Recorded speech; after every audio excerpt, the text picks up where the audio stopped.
Alright. Unsolved internet mysteries you never heard of? Ah! Alright. My coop.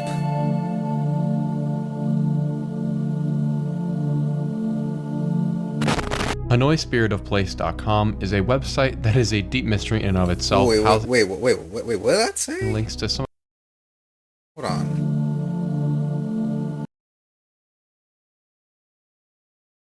What, nigga? Son holding mom head, no blur. Alright, bro, what? HanoiSpiritOfPlace.com is a website that is a deep mystery in and of itself, housing links to some of the oddest search queries online. But what caught user eMushMush's attention on Reddit about 2 years ago was a very specific article by the name of Son Holding His Mom Head No Blur Picture. The article is about a vile creature named Bashid McLean, who, as you may have guessed based on the article's title, decapitated his mother. eMushMush, who later posted a link to the article on Reddit, was simply searching for more information on the case, and like the dozens of other sites he had been on, began to read the article about the situation. Except this rendition from the Hanoi Spirit of Place website was no normal description. In fact, rather than discrediting the actions of the decapitator, it discusses them in a glowing light, portraying them as a great good, and going so far as to refer to the action as a mother-son bonding moment that has thankfully been preserved in image form. Don't believe me? Here's a snippet from the article. The striking image of a son holding his mom head no blur picture in a crystal clear picture captures a moment of love and connection. Through this profound picture, the bond between a mother and son is beautifully encapsulated, showcasing the undeniable strength and tenderness that exists within their relationship. Not exactly the sort of thing you read every day, and in my opinion, whoever wrote this article should probably have their backyard dug up just in case. Like, what, Except nigga? upon reading everything else, the question We're isn't so actually much being who dead wrote this ass. Like, article, what? but what Niggas like this exists. That's so fucking crazy. What the fuck? wrote this article. I'll elaborate. As you read the article, it becomes clear based on the language that the author of this has no idea what they are talking about. For instance, almost every paragraph is just a very similar reworded copy of the previous. Moreover, throughout the entire piece, the image in question is only ever referred to as mom head no blur picture or son holding mom head no blur picture. These factors and many others I don't suggest even like that looking this was at it written by blurred, AI, bro. which you can't blame for horrifying creations like this, in the same way you can't blame a kid for painting on walls when you leave him alone with a bucket of Sherwin-Williams Midnight Blue. However, it makes this article no less creepy in my mind because someone must have read what was written before it was uploaded, and yet it still got online. Seriously, even 3 words would have told you this probably isn't quite right, that's some but weird perhaps shit, this is exactly bro. what the author intended. Nah, as the what, reason bro? for this article existing as it does is because he is trying to generate website traffic by slamming as many keywords into his article as possible so a site shows up higher upon an initial search. This way he generates more traffic and thereby more revenue. This is not altogether an uncommon practice, but seeing it done in this way is a first for me and for many. But even with that in mind, why he chose to have the AI write such a glowing review of Matricide is beyond reason, as one could have included just as many keywords in an article that denounced the actions rather than praised them. Instead, the creator willingly chose to glorify this decapitation of a mother by her son, so perhaps maybe the man behind the machine really does share the same glowing thoughts about what took place that day. And like I mentioned earlier, if you continue on with his other articles, you get the same weird vibe, and in fact, you can see some similar trends even. Wait, hold on. Wait, what is that say? Maniac and the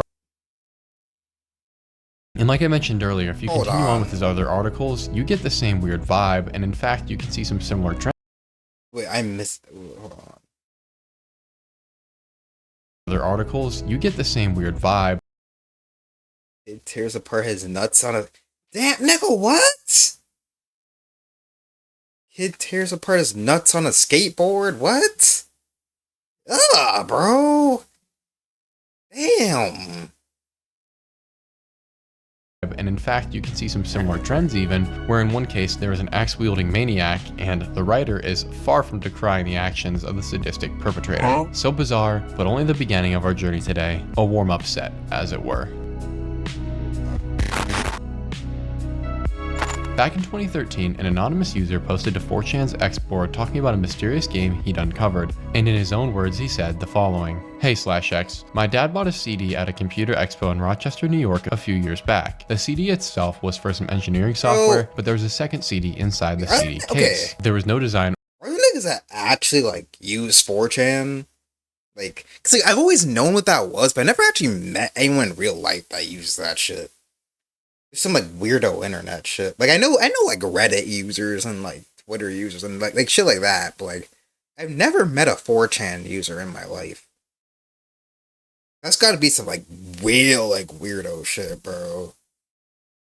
or writing on it, and on the CD was a zip file called Station, and a bunch of .dll files. The game itself is very strange, and I don't want to ruin it much, but it's a very crudely made game that takes place at some sort of field with 2 buildings. The goal is to escape the entities that are chasing you. Once they touch you, the game closes. I tried making an Angel Fire page to upload it, but it does not accept .zip files. If anyone wants to attach their email, I can send you the file. I promise you this isn't a virus. I myself scanned it through a few times, and my computer seems to be clean. No doubt an intriguing concept, and as such the post attracted quite a bit of attention. The divide was about even, with some taking OP at his word and others assuming that this was some type of troll, and OP just wanted to get people to download his malware, which on 4chan would be about the best case of what would be downloaded. But nonetheless, OP tried to assuage doubts and promised this was all legit, but as the minutes moved on and he didn't upload the game file, suspicions grew. As we know, he apparently couldn't get the game file to upload onto a Dropbox, and so pretty quickly the majority of people kind of wrote him off and told him to put up or shut up. And 25 minutes and 3 seconds later, we received a link, and this internet mystery was cemented into internet history. The game opens up into a poorly lit room. You find yourself surrounded by bare gray walls. Seeking the nearest exit to this strange building, you find it only to be met with an even stranger realization that the world outside is just as dark and mysterious. The sky is utterly pitch black with no stars. You begin walking around the building until you notice tanks of some kind, and you check them out for a second, assuming that there might be propane, but they could honestly be anything. And after this, a path leads you away from the facility. The path is a simple dirt road with 3 barren trees along it, suggesting that perhaps this game takes place during winter. However, taking the path too far, you're stopped by an invisible fence. This game looks creepy as shit, not gonna lie. Where you find another feature to this strange place, a pier that juts into the water some ways with a light at the end of it. But this too only goes so far. There are a few more odd details, like a random square sitting alongside the building, but not much else. And even if there was more to find, before you can go much further than this happens. Yep, the moon, or what is commonly said to look like a moon, consumes you, and the game completely shuts down, closing itself on your computer. Understandably, most people were completely stunned by this and wanted to know more. Okay, not gonna lie, I thought it was gonna be some like weirder shit than that. Like, that's just some like bullshit. Like what? OP, this is all he knew, and despite his shared desire to know more, there was nothing else he could elucidate us with, and so people began to rip the game apart. And in doing so, they found a clue written on one of the game's walls, which was a series of coordinates, or at least so we're told, because all that's left of them is preserved in this image. The image, and thereby the coordinates, are about as well preserved as milk that's been sitting in the sun since last August, and so the coordinates are entirely unreadable. In all honesty, it could be a picture of my toesies for all we know, meaning that the coordinates, once hidden in station.exe, and possibly the answers to this entire mystery, have now been lost forever. Just kidding. Someone else typed them in a later post, and by following them, we realized that this internet mystery goes another layer deeper and enters reality. Going over to satellite view and zooming in, we spot a building jutting out onto the placid water, and by any chance, do you recognize it? Yes, your eyes do not deceive you, it is the very same station from the game. The pier, the tanks, the building shape, and even the weird random cube structure are all here, identical to the game, which was clearly designed as an exact replica of this place. So what's certain is that this is the place the creator of the game had wished to lead us, but why? Before we can answer that, let's take a step back and answer what and where this place is. The area where the station is located is in Mirny, which is a frontier town on the outskirts of Siberian Russia. If you're not aware, that's basically the edge of all civilization. And Mirny's claim to fame is that at one point it housed the 2nd largest diamond mine on Earth. In 2004 though, everything was suddenly abandoned, with much of the mine being filled with water. This was in large part due to the fact that the workers were not much better than slaves, and several had been drowned in a mining accident, alongside the fact that the mining operation had become more expensive than the profit that was being made. Now this all makes sense for most, however another reason began to crop up with time, deep on the internet, that Mirny had been housing some other work, not mining related, but instead covert experiments. And seemingly there is actually some real world evidence of this, beyond just rumor and speculation, online. Although you can't get within a mile of the station on Google, at the entrance road there is a sign in Russian that says JSC Alrosa, tailing dam of the factory number 3, 3rd phase of the project, 7.5 kilometers. Which makes me and many others ask, what is the project? and no one really seems to know. Some think it's just another mining operation, while others aren't so sure because there isn't really much reference to this at all online. And as we know, the main mining operation was shut down over 20 years ago. So going back over to the station, we are left to wonder what it's doing here and what its purpose actually was. And although this area also appears to be a mine, it too seems to have been drowned and left to rot, and as of today appears to be inactive. In fact, looking around, our station seems to be nearly the only building still standing in the region, just sitting there, alone by the water's edge. But I digress. Let's leave the mines behind for a moment so we can scroll over to the nearest city of Murny, which for roughly 50 years has supplied these mines with workers and supplies. The city would definitely be strange to most Westerners, and it looks much the same as it did about 50 years ago, with the main government building in the town center still hosting a Soviet emblem. It's the kind of city that almost no one visits, and that no one ever really leaves. And beyond that, one strange thing that's cropped up in recent years for the city of Murny and its people is a phenomena that relates directly back to station.exe. The Wikipedia entry for the city of Murny contains about 4 jelly beans and a kazoo worth of information, in other words, almost nothing. But it does include an interesting section entitled Transportation, and within this we read the following. The town is served by Murny Airport. Safety concerns have been raised about aircraft operations near to the open diamond mine. Helicopters are forbidden to pass over the abandoned workings. The implication here is that helicopters have previously been brought down by something related to the mine, or maybe even the mine itself. And there are some people who have studied this phenomena, and there are theories about this. However, I'm going to take a different route. I'm willing to wager that there is probably some sort of connection to the diamond mine and the station. And now I'm not going to suggest that there are killer moons eating people and dragging down helicopters, but I do wonder if the moons are symbolic for what's actually bringing these helicopters down, and what these alleged experiments that happened in and around the station really entailed. But hey, what do I know, guys? I'm just a dude that yaps online. If you're curious to learn more though, there's a lot more to this mystery, so write synthetic potatoes in the comments below, and I will do a full dive into station.exe.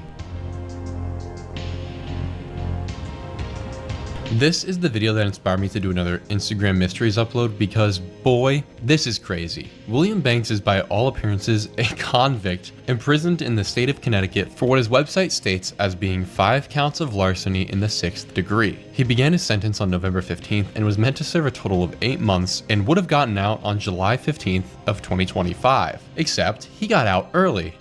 But not on good behavior, but because he found a way out of prison and along with several of his friends and fellow inmates, escaped. And during this escape, he filmed the entire process and then uploaded it to Instagram, TikTok, and X. Bear with me here because this may sound like too much to believe, but this is just the tip of the iceberg. So diving into William Banks' social media presence, we can view his path from a fairly odd but relatively harmless guy who kinda posts sometimes online to a full-fledged convict and sentenced inmate. For our sake, his process on social media begins when he starts detailing his experience leaving his friends and family behind, as well as his prison preparations, and after this point he goes silent for nearly 2 whole weeks. And during this period, there truly is absolutely nothing about him online. But then there's a blip on the radar when William uploads this photo that blew up on X, and man, does he make a convincing case that this may be real. Based on the picture in the background, he is certainly in prison, and beside him are his 2 cohorts who fit the bill and become characters throughout this whole thing. Following this picture, we then get a video where he introduces himself to the world and begins a series depicting his experience with several uploads a week. Hey guys, so I just wanted to make a video giving everybody an update of the things that have been going on in my life. I know a lot of people were concerned about me going to jail, so... And some of these uploads are pretty hilarious, especially this gem. Is there anything you'd like to say on the video? Of course not. I'm in prison. Yeah, me too. However, others are a little darker as William describes the abuse he's receiving from some of his other inmates. Throughout it all though, it's extremely evident that William is actually in a prison. This is not a set, it is a genuine bona fide prison. Which caused me to ask a few questions, the main being that, is this somehow being faked? And here's what I think about that. Initially, I asked myself if maybe he got permission to use an out-of-commission prison. However, even now, he's not nearly prominent enough of a creator to be renting out a prison for a multi-month video shoot and also hire actors. It's just not feasible. Meaning that if this is fake, the only other way he could get this to work is to somehow break into an abandoned prison and film there. Once again, though, we see at least a dozen different inmates in these videos, which makes the idea of sneaking in unnoticed basically impossible. Additionally, the electricity is on, which means this facility is still used to some extent. And in the past, even on this channel, I have certainly procured entrance to some less public locales. However, those are one and dones, as the more times you try and enter a place, the more likely you are to get caught. Especially if this were an abandoned prison, there'd be a lot of cameras and security. So I'm left, despite my better judgment, to think that in one way or another, this actually is real. And that's further evidenced by how it continues. William, after documenting his life in prison and his escape, goes on to document his experience as a fugitive, showing his entire time on the run and posting his location at various intervals. He goes on to meet a girl while hitchhiking and link up with a cellmate who he refers to as his best friend, although clearly this guy wants nothing to do with William. And as of now, he's seemingly just continuing to live this fugitive life, racking up years on his prison sentence like there's no tomorrow.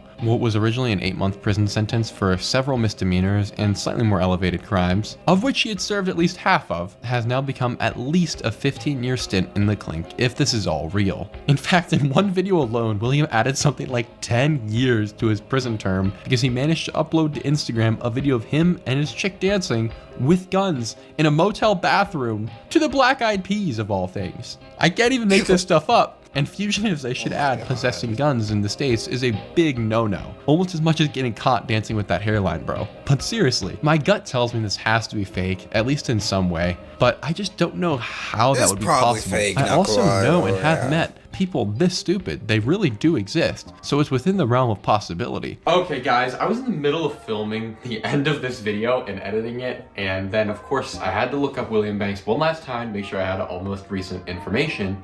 And turns out a couple of articles dropped talking about how this is all fake and it was shot in one day. And then on William's Instagram and TikTok and X, they uploaded videos of him being arrested by the police, clearly real police, not the fake ones that the Eggs family hired. And now I have no idea what to end this video with, so I'm just gonna ask you guys what you think about this whole situation. Do you think William Banks is innocent and made it all up, or do you think William Banks is actually a felon who did all this dumb stuff? If you made it this far in the video, thank you so much. I want you to comment, where's the lamb sauce, in the comments to confuse everyone else who didn't make it here. And with that, you guys, thank you so much for that's watching. just a thing, bro. I respect it, bro. I respect it. In the next one. Fuck with this video. Yeah, this nigga seems like a cool ass nigga. Seems cool as fuck. I'm gonna like this shit. Alright. I'm probably gonna head off. Thank y'all for watching. Follow my socials. Y'all know what to do. Alright. See y'all, bruh.